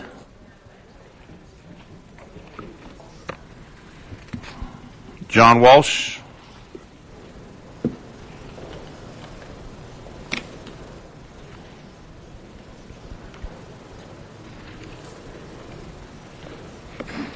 John Walsh, blogging at Hollywood Highlands, HIGHLANDS.org. And I would like to say, for those watching, notice the city attorney is not making a fool of himself because the deputy city attorney, Dion, is not here. We have an excellent new city attorney that doesn't play games for Eric Garcetti. Notice how nobody has been interrupted by the deputy city attorney. So I'll now go to number 4 so I don't get interrupted. This is the rent escrow REAP account.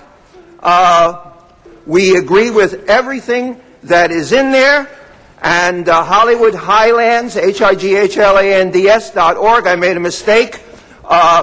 Meg Whitman's son assaulted and broke the foot Mr. Walsh, of his Mexican on the subject matter only. Thank you.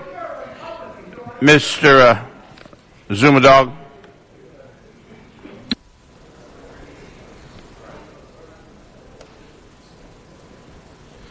Yes, and please restart my time. I want the same courtesy as the rest of the United States citizens that come here.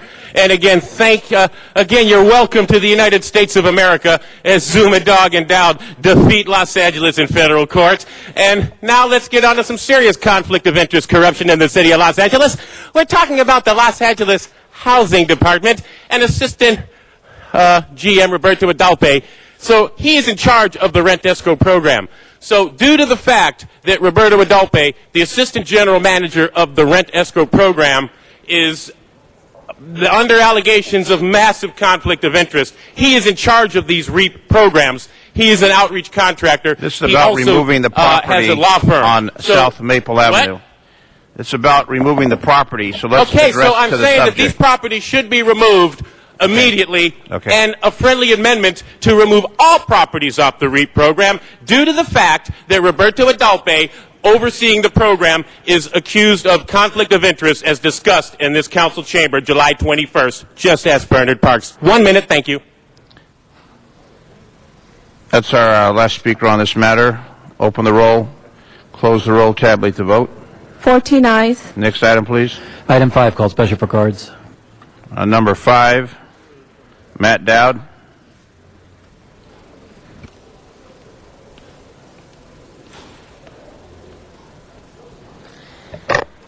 Yes, trying not to get too heavily involved because I got a lot on my mind right now with settlement and everything with the city because we warned you. But this is a good one for the city, I think. Termination of rent reductions because the landlords have corrected the violations and only minor violations remain at the property. That's the interesting thing, and that's how I feel down at Venice Beach, too. Only minor violations remain now, but still they need to be corrected, but I'm approving this one. Let's kick this one through. Thank you, Greg Smith. Zuma Dog. John Walsh.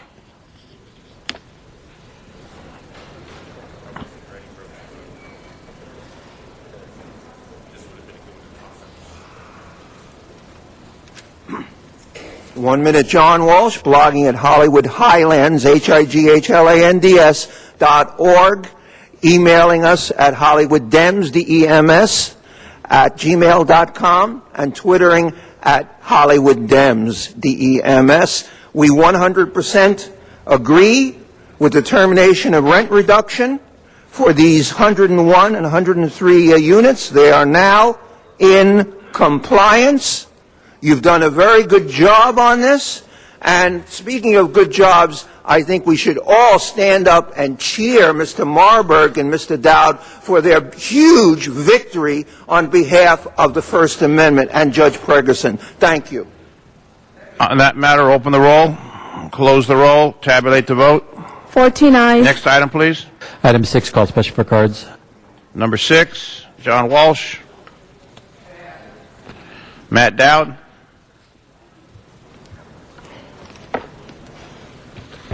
Wow, how things have changed in the city of Los Angeles in just 24 hours. Here's another item I agree with, and I'll approve, and I'll give my recommendation for a unanimous vote from the City Council. Thank you also to John Walsh for the acknowledgement. Channel 35, this one's for, we're spending $262,000 to get some chemical, biological, radiological, nuclear, and explosive-related equipment. And no, relax, we're not going to blow up the city because we run out of money. It's for LAPD and the fire department, for terrorists, and all kind of emergency equipment. And the reason I like it, we're getting to the good part, and I'm glad Dion's not here to cut me off for nothing.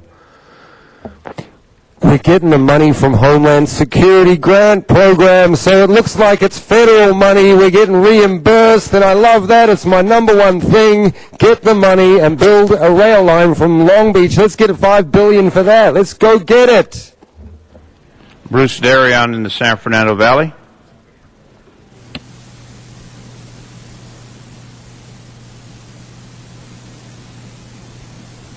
Mr. Darion in San Fernando Valley.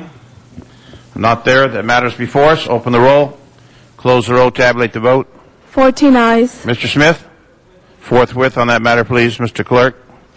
Next item, please. Item 7, called special for cards. Number 7, Zuma Dog.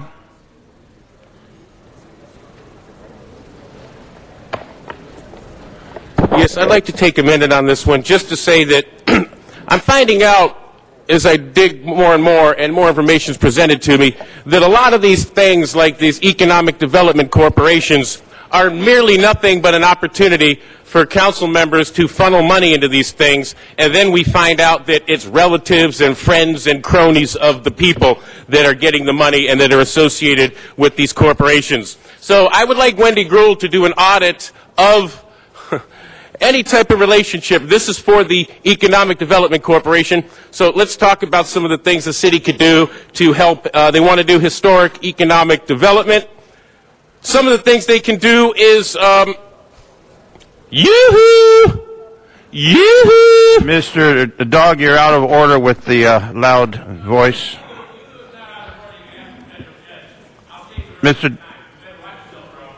Mr. Dog, one more outburst, you'll be removed from the chambers. The matters before us, open the roll, close the roll, tabulate the vote. 14 ayes. Next item, please. Item 8 was called special for a substitute motion that has now been circulated. Number 8. Mr. Clerk, open the roll, close the roll, tabulate the vote. 14 ayes. Next item, please. Item 11, called special for cards. Number 11, John Walsh.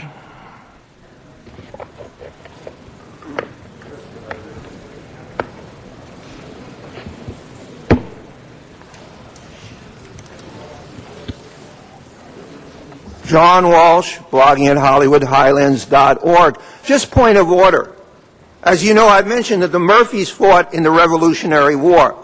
They fought for my right to insult you. It is protected. Mr. Walsh, the comment is 543, Fairfax. Stay on point, please. It's a lease approval. Hollywood, the lease approval? That's the item. Yes. And we approve of the lease approval. And, you know, I'm going to come back here wearing a muzzle. HollywoodHighlands.org. Thank you, Mr. Walsh. The matter is now before us for a vote. Open the roll, close the roll, tabulate the vote. 14 ayes. Next item, please. Item 13, called special for cards. Number 13. John Walsh, number 13.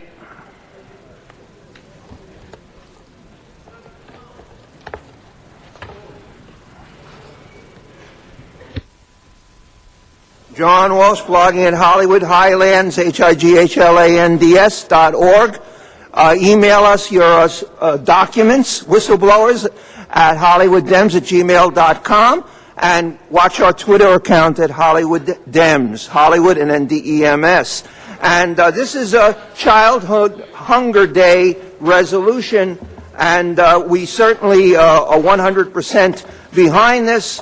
And this is the end of the day, except for one thing. While you were on item 3, Miss Perry was in the back giving her male friend a standing back rub in full view of everybody. He's over here right now.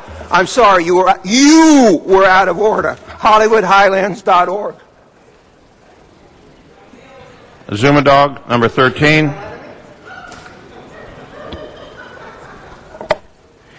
Yes, this is an important item.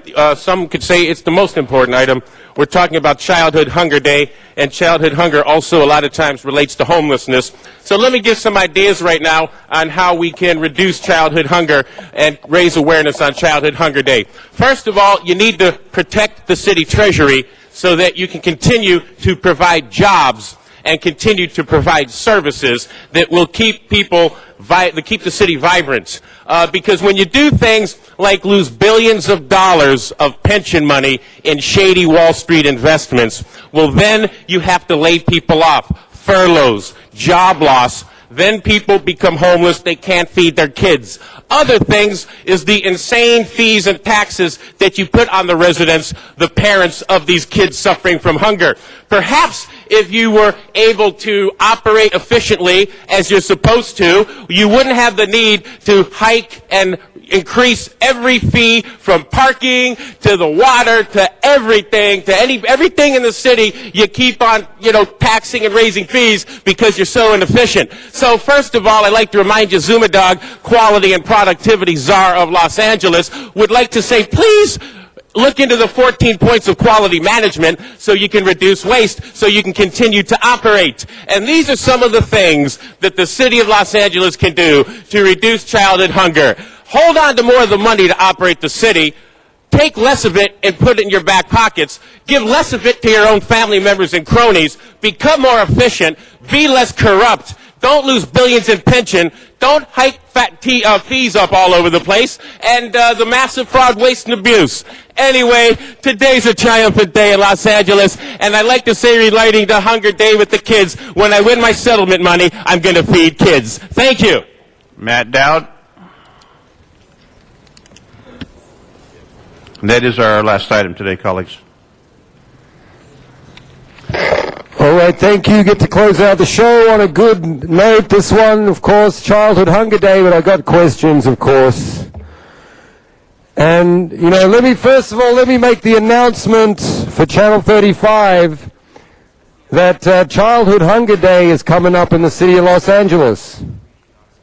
Oh wait, no, it was October 16. It's almost a week ago.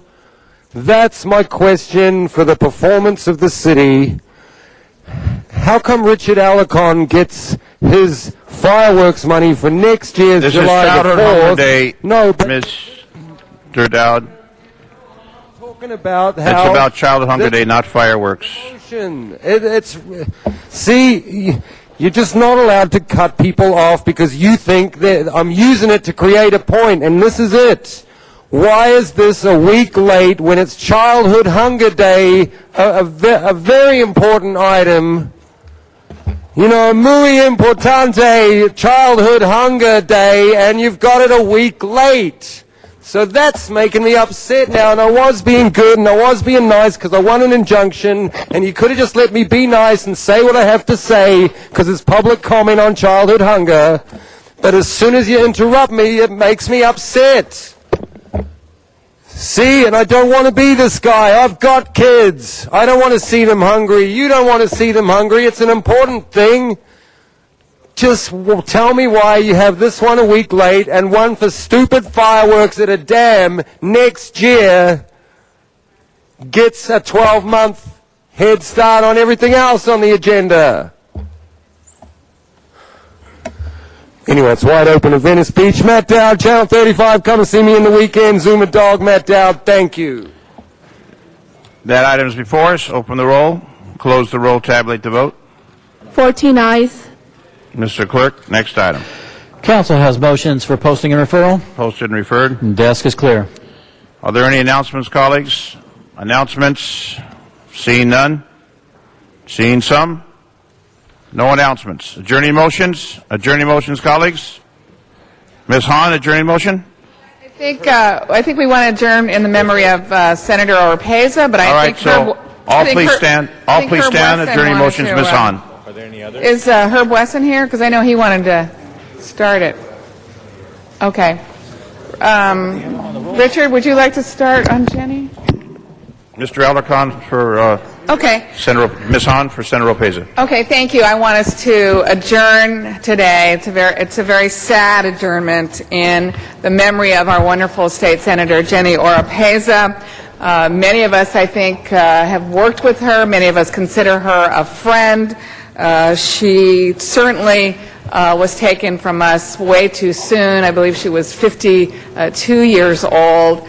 And she had such a great career in public service. It reminds me a little bit of Congresswoman Watson. I mean, she started as student body president at Cal State University Long Beach. She was appointed to CSU's Board of Trustees. She served on the Long Beach School District Board from 1988 to 1992. She was the first Latina on the Long Beach City Council from 1994 to 2000. She was on the MTA board from 1996 to 2000. She was elected to the Assembly in 2000 and chaired the Budget Committee and later chaired the Transportation Committee. And in 2006, she got 62% of the vote to win the election to the 28th Senate District. She has been such an advocate for issues at the airport in terms of passenger convenience and safety. But I think a lot of what has been written about her in the last couple of days and what her own Chief of Staff, Sharon Weitzman, said that it was the cancer that Jenny got, which later she was in remission from, that really changed her focus. She began to really focus on health issues, particularly in the harbor area, and began to understand how deadly the pollution was from the ports of Long Beach and Los Angeles, and really began to focus her agenda on health issues. She was criticized some, but it ended up, the bill was passed that would ban folks from smoking inside a car if there were toddlers in the car. So she really began to understand what smoking did, what pollution did, particularly on the young and the elderly. And she became, as her chief of staff said, more impatient in her last few years. I think when you have a life-threatening illness like cancer, you begin to understand that you've got to move quickly, and you've really, if you want to make a difference, you have to push hard to get bills passed. She really was a great fighter, a great woman. She was a good role model, I think, for a lot of women who want to go into public service. And you knew if Jenny was on your side, that was a fight that you wanted to be in with her. That was a battle that ultimately probably would get won. So we will miss Jenny Oropeza, but certainly even in her short life, I think what she accomplished will be long-lasting, and her legacy is really an important one in policy for the state of California. Mr. Ellicott? Yeah, Jenny was a very dear personal friend. I met her when I was a city council member in the early 90s, and she was a city council member in Long Beach. I know that Mr. Wesson really wanted to be here. She was one of his stalwarts when he became speaker, and she served under him with tremendous distinction. And I can tell you that Janice has it very right. Jenny was somebody you did not want to fight against because she had more ways to win than most people do. For my part, let me just say that I ran for a position at the National League of Cities, and Jenny was my campaign manager. She was the one that made sure that the people showed up to vote, and in fact, I did win that position. And it was because of Jenny, because I was very new to the National League of Cities, and I didn't know very many people, and I didn't even know who to reach out to. So she went and scrambled up the votes and won. I can tell you that she was very passionate about all issues relating to social responsibility and civil rights. She was very proud of the fact that she was the first Latina elected to the Long Beach City Council and then to the Assembly in that area. Just a tremendous fighter for the areas she served. One thing that most people don't know is that she was from Los Angeles. She grew up, I believe, over in either Mr. Huizar's district or Mr. Reyes's district. I don't know exactly where. It's amazing that 5 of us actually served with her in the state legislature, and would probably all say the same thing. Even if I can tell you that relationships mean a lot in politics, particularly in Sacramento. But if you could not explain your legislation to Jenny in a way that she could be passionate about it and truly believe in it, you had a fight on your hands. You could not just go to her and say, hey, you're my buddy, remember the League of Cities, we got to work together. No way. She'd look at you and say, that was then, this is now, what do you want, what is it you've got, and tell me why it's good for the people of California. That's the kind of person Jenny was, and I wish more politicians would use that example in making the decisions about how to vote. She's a tremendous woman. She did some tremendous things for the Southern California area, and she was my dear friend. I spoke to her about a month ago. It was obvious to me that she was not doing well, but she was a fighter, and I think most people who would be afflicted with her illness would have passed many years ago. That's just the way Jenny was. Mr. Cardenas. Thank you very much. I had the pleasure and the honor to call Jenny a friend and also a colleague, as her and I served together in the State Assembly. But as I think of Jenny and her battling this illness and finally succumbing to it, I remember a mutual friend of both Jenny and myself, and you, Richard, and many of us, is Marco Antonio Fireball, the former late assemblyman who represented parts of Los Angeles. He was a fighter too. Unfortunately, they faced a similar fate of passing on way, way too young, yet at the same time they made their mark not only in the legislature, but in the state of California with landmark legislation that benefits children, that benefits people when it comes to health care matters, that benefits the kind of people that every single one of us say that we're elected to represent. Those people who don't speak up very often, but those people who really need someone to be there for them and to legislate for them and fight for them. And that's exactly who Jenny was, as Councilmember Alarcon described. Very tough, very friendly, very appropriately there for the right reasons. So, again, it's with great sadness that we adjourn in the memory of the late Senator Jenny Oropesa. Mr. Huizar. Thank you very much, Mr. President. And Mr. Cardenas, I thought about the same thing, too. And the way I got to know Jenny was through my good friend Marco Antonio Faraban. They both left us way too soon, two individuals who did so much for the state of California and for those who didn't always have a voice at the table. And for Ms. Oropesa, she was a champion for those of us working on developing a surplus food policy here in the city of Los Angeles. She was advocating for that at the state level. And I've talked to some of the individuals involved in the struggle, and we will continue her legacy of making sure that people who go hungry, who don't have enough on their food, on their table to eat, we will continue to fight on working through her name to make sure that we pass more legislation throughout the state so that millions, tons and millions of food do not go to waste each year. Mr. Koretz? Well, as it was mentioned by others, I got to serve with Jenny in the legislature for 6 years in the State Assembly, and Marco Farabaugh, and I had the chance to pick up a piece of legislation that was mentioned that he originally did to ban smoking in cars with children. I picked that up not only because I've been involved in smoking issues for many years, but mostly as a way to honor Marco, and it pained me greatly that I picked it up in my last term and wasn't able to get it passed and was term limited out.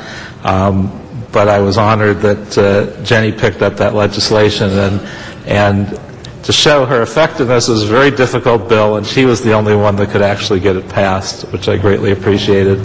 My interactions with her were wonderful. I just found her to be an absolute sweetheart, although sometimes she would be tough on the actual policy, but she was a wonderful person to work with.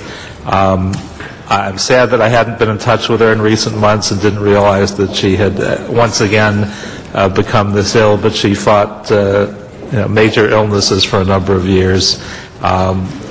Certainly one of the saddest things that I've heard, I don't know, it was a very unfortunate surprise. But all of us who knew her, loved her, and respected her, and greatly appreciate all of her accomplishments and good work. Any, Mr. Rosendahl? Thank you, Mr. President. As I've said before, one of the joys of this political job for me is meeting new people and making new friends. Jenny Oropesa was one of them. She came to me when she wanted to run for state senate, and I interviewed both candidates, George Nakano and Jenny Oropesa. And what I saw was an incredibly honest, strong, independent woman, a person that stands up for what she believes in and fights. And, I supported her, I did a handbill with her, and she won. She didn't win by much, but she won. We had one big issue that hit us real hard, which was the green line. Here we have this Measure R going through, and they didn't put the green line in it, and I couldn't believe it. It was a no-brainer to put the green line in. Not only does it belong in the airport, it belongs down in the South Bay, and it needs to take the people from the South Bay up north rather than the congested streets. Well, she sat on the Appropriations Committee, and she sat on it, and she said, if they don't put the green line in, I'm going to kill it in the committee. And boy, my phones were ringing off the hook from all the big shots regarding that legislation. And she held firm and strong, and the green line got in that bill. We, the people, voted on it in 2008, Measure R, and the green line is in it. So that kind of leadership, and she went against a lot of odds. She was tough. She was strong. She was independent. And you know, I knew of her situation. It's been going on for years. And in her cancer reality, which so many people have these days, she just fought that disease and continued to work and say, the disease isn't me, I'm me, and kept fighting and fighting and fighting to the very end. And she was a great lady, and may she rest in peace. Thank you. Mr. Reyes. Thank you, Council President. Colleagues, I didn't know Jenny as well as you have articulated. I was very fortunate as a staff person. I had the opportunity to engage her, and as a candidate, when it was rather bleak at a point, we spoke, and she just told me, "Don't give up, follow your heart, stay strong. Good things could happen," and very genuine. And I never forgot that conversation. And to hear this is just shocking.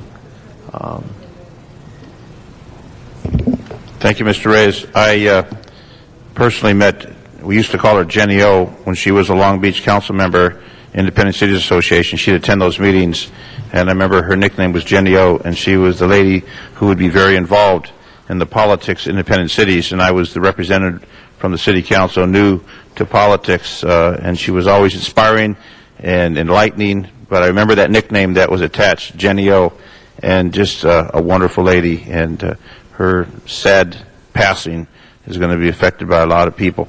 Jens Hahn? I just want to make sure that we send out our sympathies to her husband, Tom Mullins, and let him know that his loss, is really a loss for so many of us, and certainly all the people of California. May she rest in peace. Any other attorney motions, colleagues? Seeing none, Mr. Clerk, please call the roll. Thank you. This concludes our meeting for the City Council.